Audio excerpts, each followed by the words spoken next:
Big slowdown in the morning right now. All right. Thank you so much, Allie, for that heads up.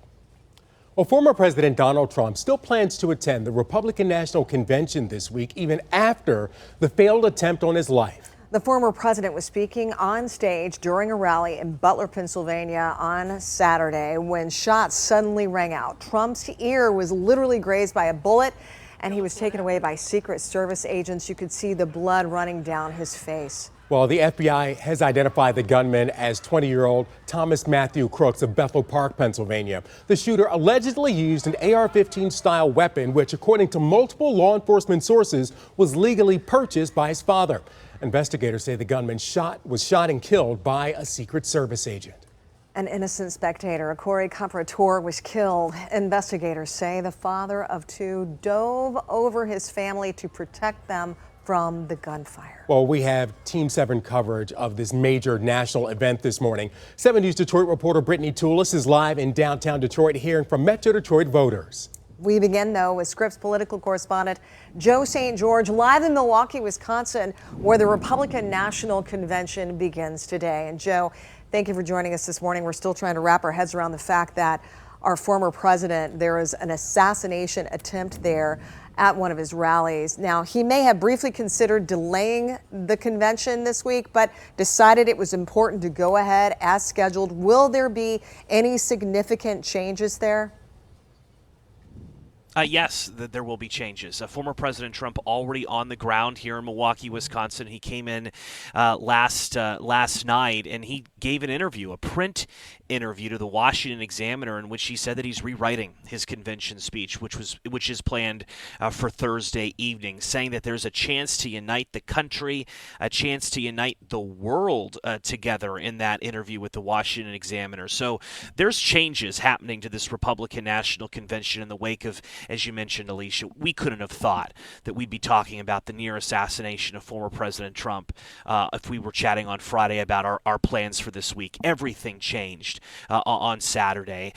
Other than the changes from the former president's speech, there's other changes that are going to take place as well. Obviously, other speakers need to adjust their speeches as a direct result of this near assassination. And then, of course, there's the opportunity for former President Trump, perhaps this evening, to come on stage and receive an ovation, unlike something that he has never seen before. The people that will be in the arena where I'm at this morning, this is where the Milwaukee Bucks typically play in Milwaukee, Wisconsin. These are the people who love him the most, and there's a chance for a really special moment following this near assassination. Perhaps that will happen this evening. And again, we can't mention that there's business to do here as well. He has to name his vice presidential running mate. We still have no indication of when that might be or who that might be.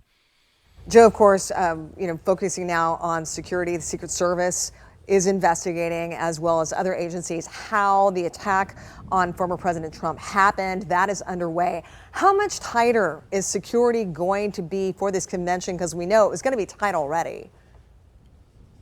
Right. This is one of the most secure places on the planet right now. The security for a Republican National Convention is very different than the security for a regular Trump rally in Detroit, Michigan, or in Cleveland, Ohio, or in Butler County, Pennsylvania.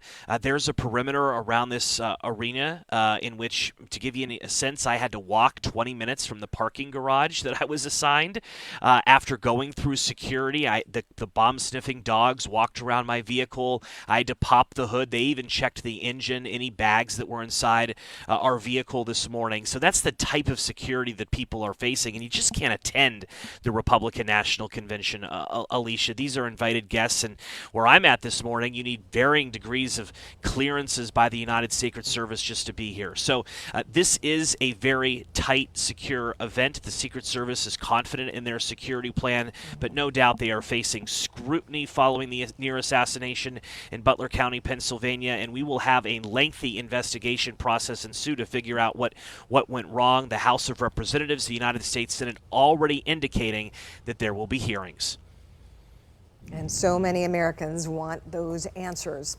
Joe St. George, live from Wisconsin. Thank you. Meanwhile, the impact of the failed assassination attempt is being felt by voters right here in Michigan. 7 News Detroit reporter Brittany Toulis continues our team coverage live in downtown Detroit with what those voters are saying and what a former FBI agent believes might be happening behind the scenes right now. Brittany?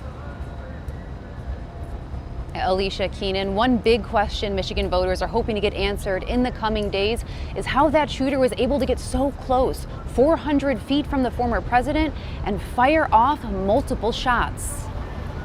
To get that close at 20 years old, I just don't, you know what I mean? It just doesn't make any sense. Detroit residents still trying to process the attempt on former President Trump's life at a Pennsylvania rally Saturday. Was it a lack of manpower? Was it human error? I mean, they're going to look at all these things and they're going to adjust accordingly. Andy Bartnowak worked in Detroit's FBI field office for 2 decades.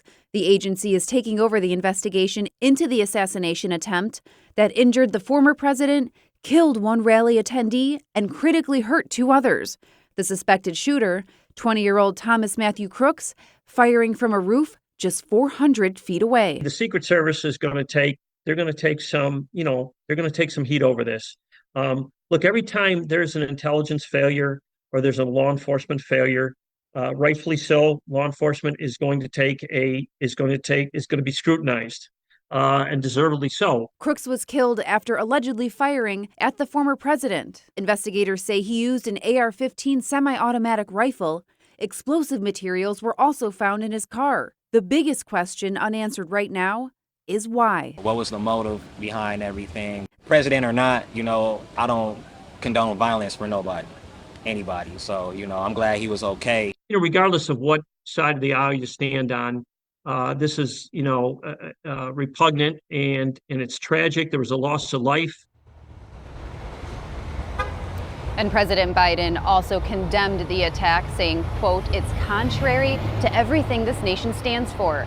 And despite the attempt on his life, former President Donald Trump still plans to attend the Republican National Convention in Milwaukee tomorrow. We're now live in downtown Detroit. I'm Brittany Toulis for 7 News Detroit this morning. All right. Thank you so much, Brittany, for that update, bringing us all those voices. While addressing the nation from the Oval Office last night, President Biden called for unity. There's no place in America for this kind of violence, or for any violence ever. Period. No exceptions. We can't allow this violence to be normalized. The political record in this country has gotten very heated. It's time to cool it down. Of course, there are still so many unanswered questions in this investigation, so stay with 7 News Detroit.